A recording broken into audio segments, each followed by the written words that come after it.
Israel की खुफिया agency Mossad दुनिया भर में खास पहचान रखती है। इसका एक ऐसा भी जासूस था जिसने सीरिया में तहलका मचा दिया था और इस पर बनी वेब सीरीज जो कि ओटीटी पर खूब पसंद किया जा रहा है। इसके बारे में हम आपको डिटेल में बताते हैं, तो वीडियो में अंत तक बने रहिए। नमस्कार, मैं अमन और आप देख रहे हैं भारत लोक का खास शो रियल रिसर्च।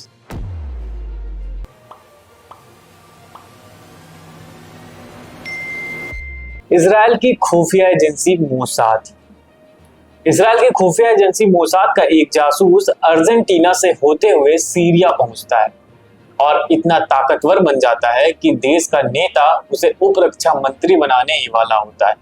लेकिन कभी कुछ ऐसा होता है कि पूरा गेम बदल जाता है। ये कहानी है नेटफ्लिक्स वेब सीरीज की जिसका नाम है द स्पाई। 6 एपिसोड की ये वेब सीरीज में इजराइल की खुफिया एजेंसी मोसाद के जासूस इली कोहेन की सच्ची कहानी को दिखाया गया है। ये सीरीज ओटीटी प्लेटफॉर्म नेटफ्लिक्स पर खूब पसंद की गई है। आखिर ये इली कोहेन कौन था?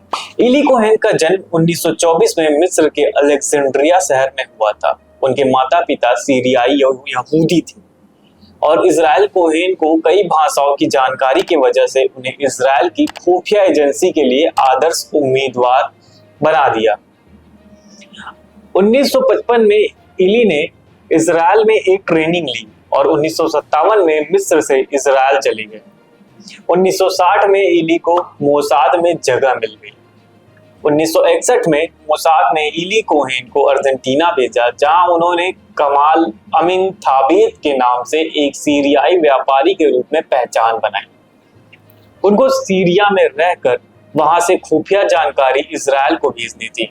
ये एक बेहद खतरनाक मिशन था, लेकिन इली इसके लिए एकदम तैयार थे। अर्जेंटीना में इली ने सीरिया के उच्च सैन्य अधिकारियों का विश्वास जीत लिया।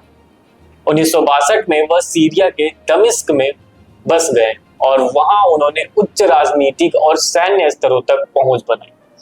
बताया जाता है कि सीरिया के ग्लान हाइट्स में सैन्य ठिकानों की जानकारी सीरियाई सेना की योजनाओं और सरकार के गोपनीय जानकारी इली ने इजराइल तक पहुंचाई थी। इजराइल का वो जासूस जिसे सीरिया में चौराहे पर सरेआम मौत मिली थी, वो भी खौफनाक मौत जो सांसें रोक देती हैं।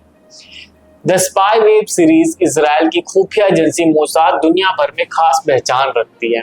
इसका एक ऐसा भी जासूस था जिसने सीरिया में तहलका मचा दिया था और इस पर बनी वेब सीरीज को ओटीटी पर खूब पसंद किया गया। 1963 में सीरिया में हुई बथिश्त क्रांति के बाद इली का कद और बढ़ गया था।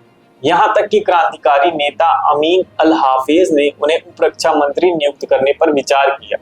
हालांकि इली कोहेन की जासूसी का अंत 1965 में उस समय हुआ जब सीरियाई खुफिया एजेंसियों ने उनके रेडियो ट्रांसमिशन को पकड़ लिया। इली को मोसाद ने कई बार उनके लापरवाह रवैयों को लेकर चेताया था।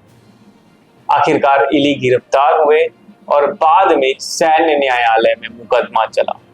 18 मई 1965 को इली को सीरिया में चौराहे पर सरेआम फांसी दे दी गई।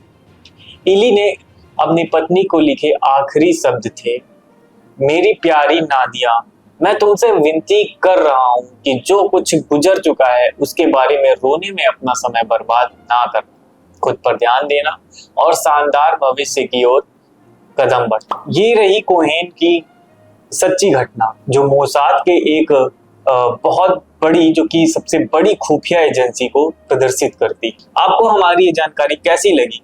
अगर जानकारी अच्छी लगी तो वीडियो को लाइक करें, चैनल को सब्सक्राइब करें और ज्यादा से ज्यादा शेयर करें और देखते रहें भारत लोक और भारत लोक का खास शो रियल रिसर्च।